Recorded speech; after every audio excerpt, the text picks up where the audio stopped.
I built her a business from nothing. When it made its first million, she handed me divorce papers and said, "You're an electrician. I'm a CEO. We're done." I just nodded and said, "Okay." 3 months later, in the middle of the deposition, her own business partner slid a folder across the table. The mediator read the first page, stopped, and started laughing. My wife turned white and grabbed the edge of the table. That was the beginning of the end for her. My name is Harold and I'm 63 years old. I have spent most of my adult life working with my hands, pulling wire through walls, crawling under raised floors in office buildings, standing on ladders in the Georgia heat until my shoulders ached and my knees begged me to stop. I'm not ashamed of any of it. I built something real with those hands. I kept the lights on for other people, and for a long time, I kept the lights on at home too, even after my wife decided she'd rather not be seen with someone whose work boots had mud on them. For 5 years, I believed I was building a future with my wife. I believed every late night she stayed at the office was for us. I believed the business I helped her launch was going to be our retirement, our legacy, the thing we'd hand down to our kids someday. Instead, I was funding my own humiliation, one invoice at a time. My wife's name was Diane. We met 22 years ago at a church picnic in Marietta, Georgia. She was sharp, funny, and ambitious in a way I found genuinely attractive. I was a journeyman electrician at the time, working for a small contractor, and she was a mid-level marketing coordinator at a packaging company downtown. Neither of us had much. We had a small house on a corner lot, one car payment between us, and a shared dream of doing better. The first decade was good. We raised our daughter together, took vacations to the Florida Panhandle every summer, argued about stupid things and made up before bed. It wasn't a glamorous life, but it was a real one. Then her company downsized and let her go, and something shifted in Diane in a way I didn't fully understand at the time. She came home the day she was laid off, sat down at the kitchen table, and instead of crying, she started writing in a notebook. I remember sitting across from her, asking if she was okay, and she looked up at me with an expression I'd never seen before, not grief, but determination. "I'm going to start my own firm," she said. "Marketing consulting. I already have 2 contacts who would hire me tomorrow." I told her I thought that was a great idea. I meant it. What followed was 5 years of sacrifice that I chose willingly, because that's what you do for the person you love. I picked up extra weekend jobs doing residential electrical work so we'd have cash flow while her business found its footing. I refinanced the house twice, once to cover her startup costs, once to help her lease a real office space when working from the kitchen table stopped being enough. I drove her to client meetings when her car was in the shop and never once complained about sitting in the parking lot for 2 hours waiting. I ate sandwiches for dinner most nights of the week so she could take potential clients out to restaurants I couldn't afford to set foot in. I kept a spreadsheet of every dollar I contributed, not because I thought I'd ever use it against her, but because I was proud of what we were building together. My total investment over 5 years, including the refinancing, the loans, the sweat equity of weekends I worked instead of rested, $412,000. I know the number exactly because I kept every receipt, every bank statement, every wire transfer confirmation. Diane knew I kept them. She used to joke that I was the only electrician she'd ever met who could run conduit and maintain a balance sheet. She stopped joking about it around year 3. I noticed the changes slowly, the way you notice a wall settling. One small crack that you tell yourself is nothing, then another, until one morning you walk in and realize the whole foundation has shifted. She started talking about clients using a language I didn't recognize, dropping phrases from business school podcasts she'd started listening to obsessively. She hired staff without consulting me. She started coming home later and later, and when she did come home, she was on her phone through dinner. Our daughter, who was in college by then, called me one Sunday afternoon and said, "Dad, is everything okay with you and Mom? She seems different." I told her mother was just busy. I believed it. The man's name, I found out later, was Trevor Calloway. He was a business development consultant in his mid-40s, recently divorced, and he had come into Diane's orbit about 18 months before her company's big break. He had the kind of confident ease that comes from never having worried about money, private school, education, family connections, the sort of handshake that telegraphs I belong in this room. He was the exact opposite of me in every way that Diane had apparently decided mattered. I didn't know about Trevor when Diane's firm landed its first major corporate client, a regional grocery chain worth just over $1 million in annual contract value. I found out about the contract the way I found out about most things that year secondhand, 2 days after it happened, when Diane mentioned it in passing while looking at her phone. "We signed the Hargrove account," she said. "Big deal. Anyway, I need you to sign some paperwork for the line of credit extension. I asked if we should celebrate. She said she had a dinner with the client that night. I signed the paperwork. I sat at home alone and heated up soup from a can and felt a pride in her success that she no longer seemed interested in sharing with me. That was a Tuesday in March. By the following Monday, she had retained a divorce attorney. The papers were served to me at work. One of the guys on my crew watched the process server hand me the envelope and had enough kindness to pretend he hadn't seen it. I sat in my truck during lunch and read through the filing 3 times. Diane was requesting immediate separation of assets, full ownership of the business, and compensation for what her attorney described as emotional and professional harm caused by my controlling behavior during the formation of her company. She claimed I had used my financial contributions as leverage to manipulate her decisions and limit her independence. Controlling behavior, financial manipulation. I had given her everything I had, and she had repackaged my sacrifice as abuse. I drove to her office that afternoon, not to beg, not to argue. I'm not built that way. I just needed to look at her face and understand what I was dealing with.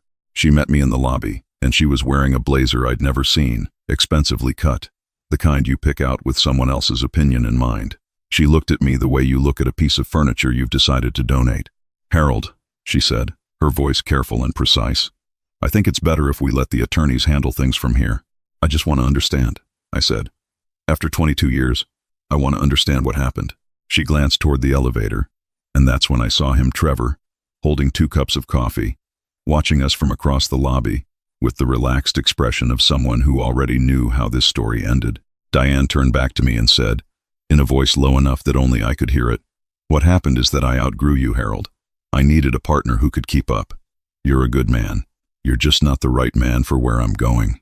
I drove home and sat in the driveway for a long time. Then I called my old friend Dale Simmons, who had done corporate law before retiring to part-time consulting. I told him what had happened. He listened without interrupting, and when I finished, he said, "Do you still have all those financial records you kept?" I told him I had everything going back 5 years. He said, "Don't touch a thing. I'm coming over tomorrow." Dale arrived with coffee and a yellow legal pad and spent 4 hours at my kitchen table going through the documentation I'd organized over the years. When he finished, he leaned back in his chair and looked at me with an expression I couldn't read. "Harold," he said, "you have a case here that most divorce attorneys would write a textbook about, but before we do anything, I want to hire an investigator. Something about this filing feels too clean. Her attorney is one of the best firms in Atlanta. Someone is funding this, and it isn't a consulting firm that only just signed its first major account." His investigator was a former state police detective named Ray Kowalski, a quiet man in his 60s who wore the same brown jacket every time I saw him and never seemed to take notes but remembered everything. He met me at a diner off I-75 on a Wednesday morning and asked me to tell him everything I knew about Trevor Calloway. I told him what I'd observed: the lobby, the coffee, the way Diane had glanced at him before speaking to me. Ray nodded slowly. "How long do you think this has been going on?" "I don't know. Maybe a year." He studied the sugar dispenser on the table for a moment. "Based on what I've already pulled, I'd say closer to 2. Maybe longer. The pattern of behavior you're describing, the gradual withdrawal, the language changes, the financial maneuvering right as the business peak, that's not something that develops in a few months." He looked up at me. This was planned. I didn't say anything for a moment. Outside the window, a school bus moved slowly through a green light. "What do you mean planned?" I asked, though some part of me already knew. "Your wife's business was built with your money and your credit," Ray said flatly. The timing of the divorce filing the week after the Hargrove account signed was not a coincidence. Once the company had a demonstrable revenue stream, it became a real asset worth fighting over in court. You were the funding mechanism. The moment you became a liability to the narrative she was building, the exit was already in motion. He slid a photograph across the table. It showed Diane and Trevor at what appeared to be an outdoor terrace restaurant, her hand on his arm, both of them laughing at something. The timestamp on the photo was from 14 months earlier. "There's more," Ray said. Trevor Calloway's previous business partner filed a civil complaint against him 18 months ago, alleging breach of fiduciary duty. The case was settled out of court. His ex-wife, in her divorce filing, cited financial misconduct, specifically the diversion of marital assets into a business entity she wasn't informed about. He folded his hands on the table. "He has a type, and so does your wife." I drove home that evening, thinking about what it means to be someone's type. To be selected the way you'd select a tool from a shelf, not because of who you are, but because of what you can provide. Diane had looked at me 22 years ago and seen something useful. I had looked at her and seen someone I wanted to spend my life with.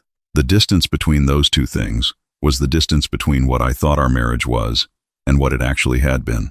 I kept going to work every day. I kept pulling wire and climbing ladders and checking my torque settings and doing everything a man does when his world is falling apart and he doesn't have the luxury of stopping. I talked to Dale twice a week and Ray every few days. I slept badly and ate too little and let my crew chief handle most of the job site decisions because I didn't trust myself to concentrate fully. I didn't tell anyone what was happening except for my daughter, who drove down from Chattanooga on a Friday night and sat with me at the kitchen table and cried in a way I hadn't seen since she was small. "Did you know anything?" I asked her. "I suspected," she said quietly. "About 6 months ago, I saw something on her Instagram that didn't make sense. A photo from a conference in Nashville. She said you'd both gone, but I knew you hadn't, because you called me from home that same weekend." She looked down at her hands. I didn't want to believe it was what it looked like. I told her it wasn't her job to protect me from that. She told me she should have said something sooner. We sat there for a while, not talking, listening to the refrigerator hum.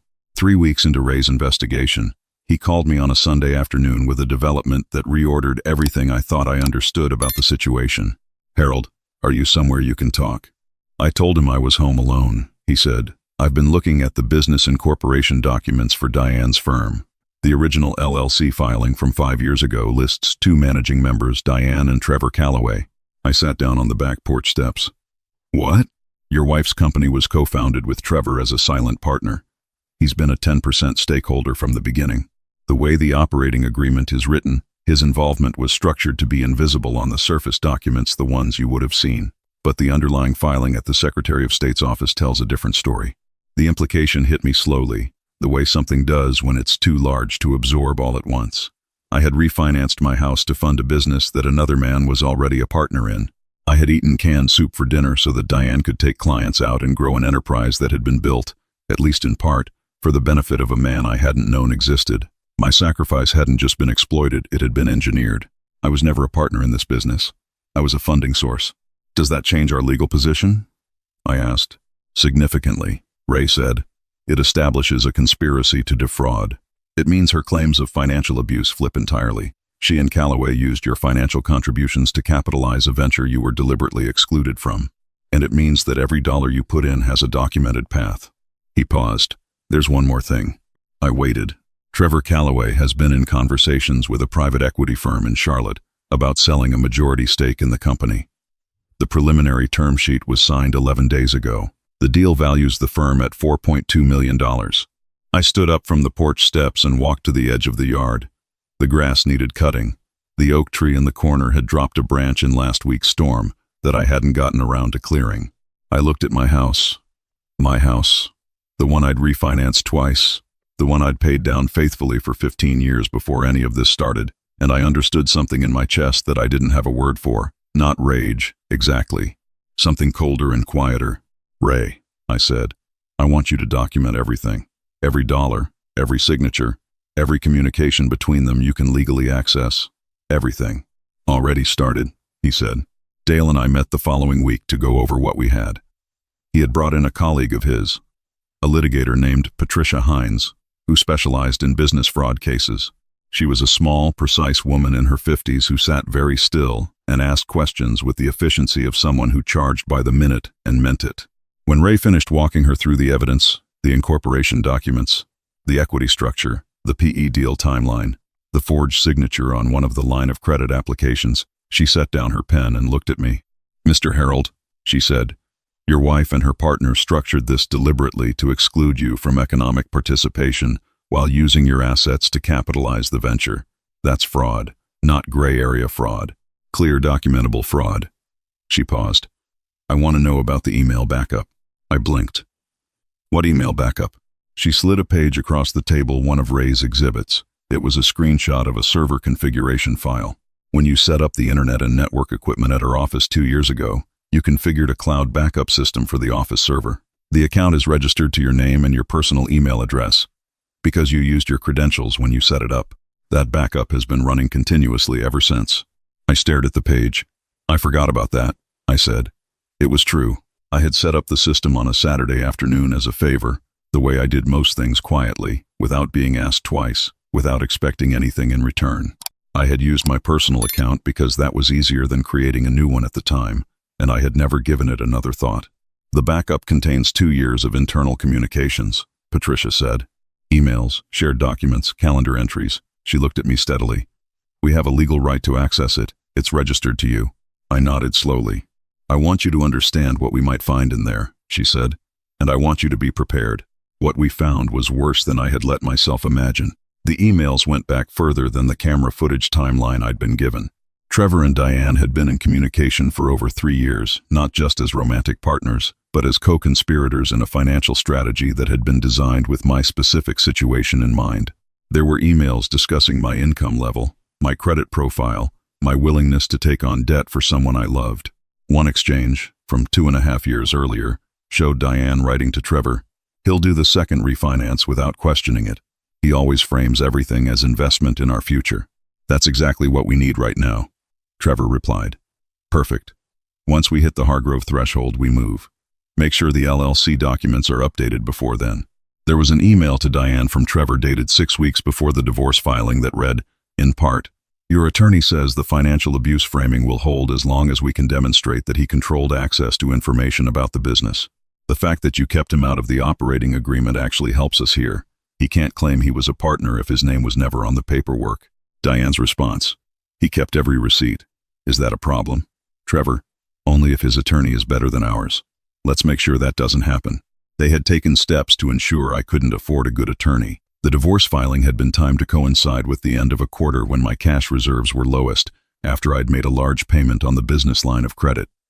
They had calculated it.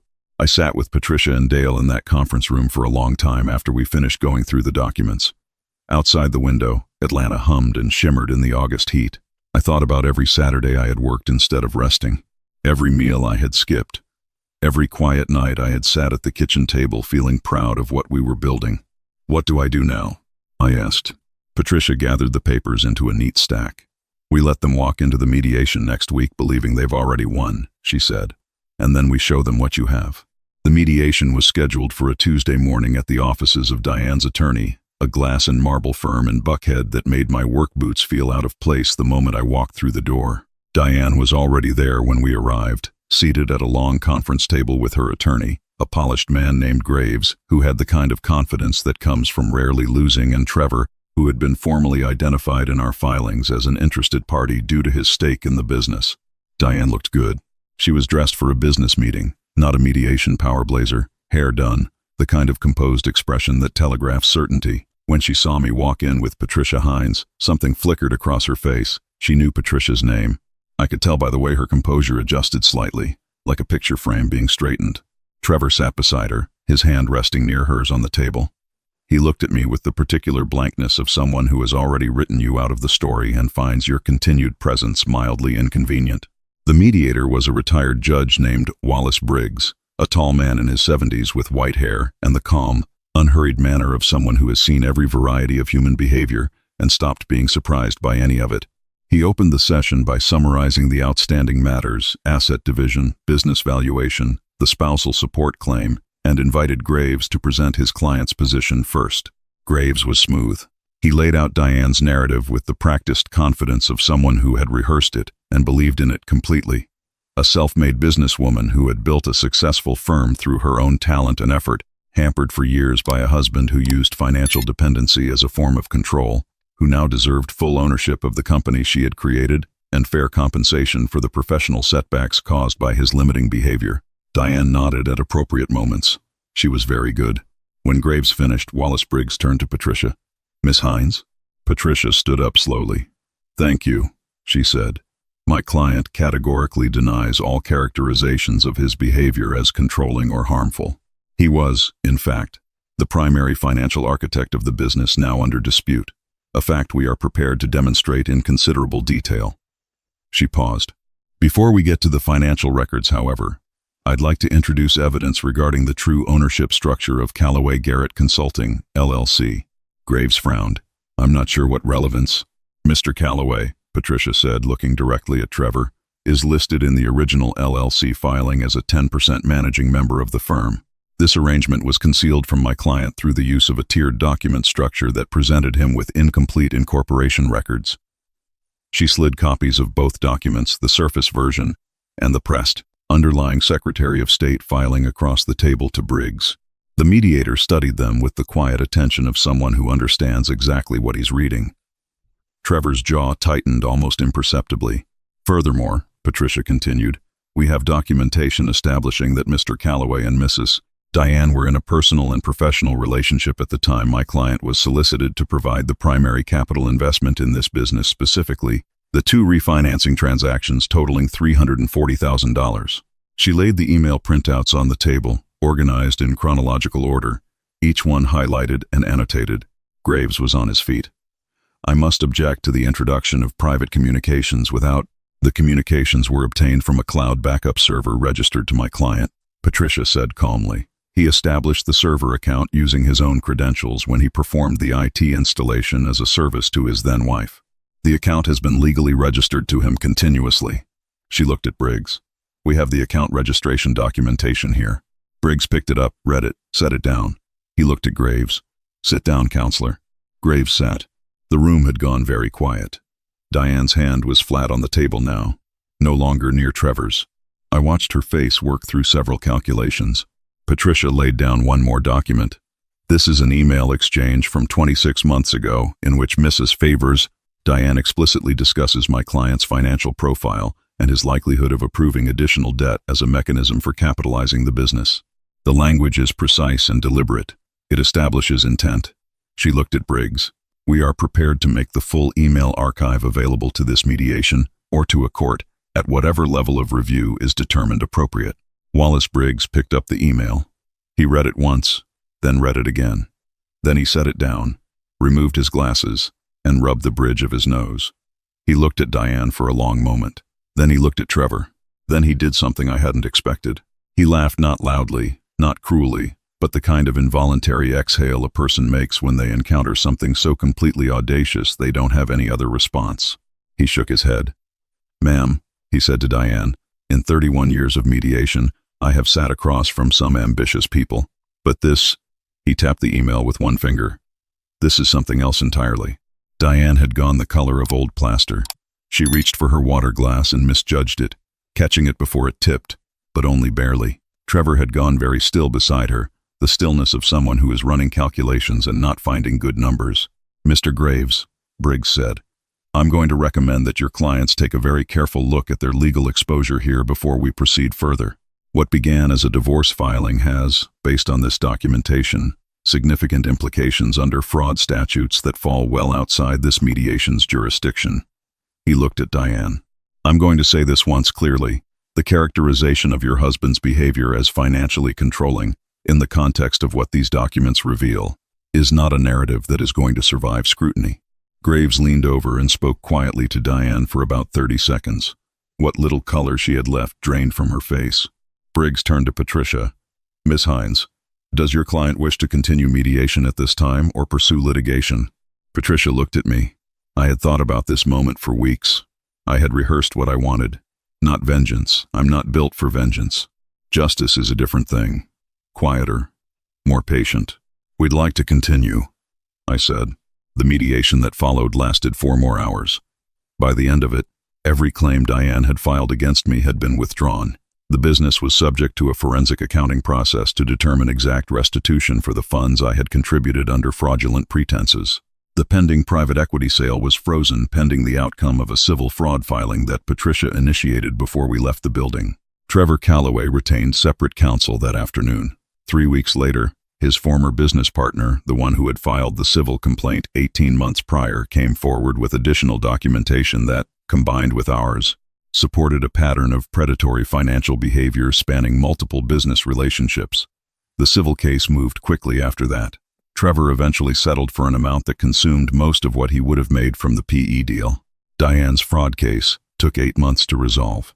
She did not go to prison, but she came close enough that the experience fundamentally rearranged her understanding of what she had done. The court ordered her to repay $412,000, every dollar I could document over a structured timeline, secured against her share of the business sale. She kept a minority stake in the firm, but the majority was liquidated to satisfy obligations. The marketing consultant empire she had built on my credit ended up netting her, after legal fees and restitution, just enough to rent a one-bedroom apartment in a suburb 30 minutes from the office she'd been so proud of. I know these things not because I followed her life, but because my daughter, who eventually forgave her mother in the private way that children sometimes do with imperfect parents, told me what she knew. I didn't ask for details. I had stopped needing them. My house is paid off. The refinancing balances were cleared as part of the restitution settlement, and I refinished the back porch myself that winter, the way I'd been meaning to do for 3 years. I hired 2 additional electricians and took on a commercial contract that my crew chief had been pushing me toward for months. The business grew in the quiet, steady way that things grow when you stop pouring your resources into something that was never going to give them back. 6 months after the mediation, I drove up to a car show in Gainesville on a Saturday morning because I needed something ordinary to do with a weekend. There was a woman there standing beside a 1971 Ford F-100 pickup, arguing cheerfully with the owner about the valve cover configuration. She was around my age, a retired school administrator named Beverly, and she knew more about old Ford engines than most of my crew did. We talked for 2 hours standing in the gravel parking lot, and when I got home that evening, I felt something I hadn't felt in a long time, like the future was an open space rather than a wall. Beverly and I have been together for almost a year now. She makes her own decisions, pays her own bills, and has never once asked me to refinance anything. When I told her the full story about Diane, she listened without interrupting. When I finished, she said, "She must have been terrified of you, in the end." I asked her what she meant. She said, "Someone who has to work that hard to keep another person from seeing them clearly, that's fear. That's not power. Power doesn't need that much machinery." I thought about that for a long time. I think she's right. I'm 63 years old. I have calloused hands and a paid-off house and a crew of good men who show up on time and do honest work. I have a daughter who calls me every Sunday and a woman beside me who looks at me the way I used to believe I deserved to be looked at. I don't carry any bitterness about the years I gave to someone who was cataloging my generosity as a liability. I gave what I gave because that's who I am. Diane didn't break that in me. She tried, and she couldn't. I still keep receipts. Every single one. Not because I'm planning for another betrayal, but because a man who knows exactly what he's worth doesn't need to wait for someone else to tell him. And if there's something I want you to take from this, whatever city you're watching from, it's that your patience and your sacrifice are not weaknesses. They are not invitations. They are evidence of character, and character is the one thing that no one can take from you in a courtroom, no matter how good their attorney is.